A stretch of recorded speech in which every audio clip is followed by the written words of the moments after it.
On the 31st of December, 1892, Mr. and Mrs. Alton held a party to celebrate the turning of a new year.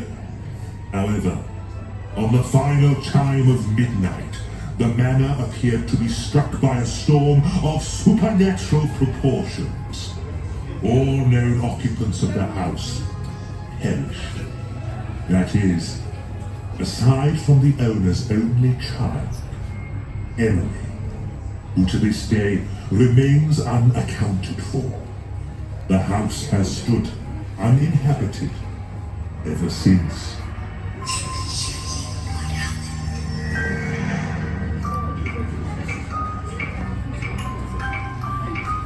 Father, please may I go to the party? No, you may not.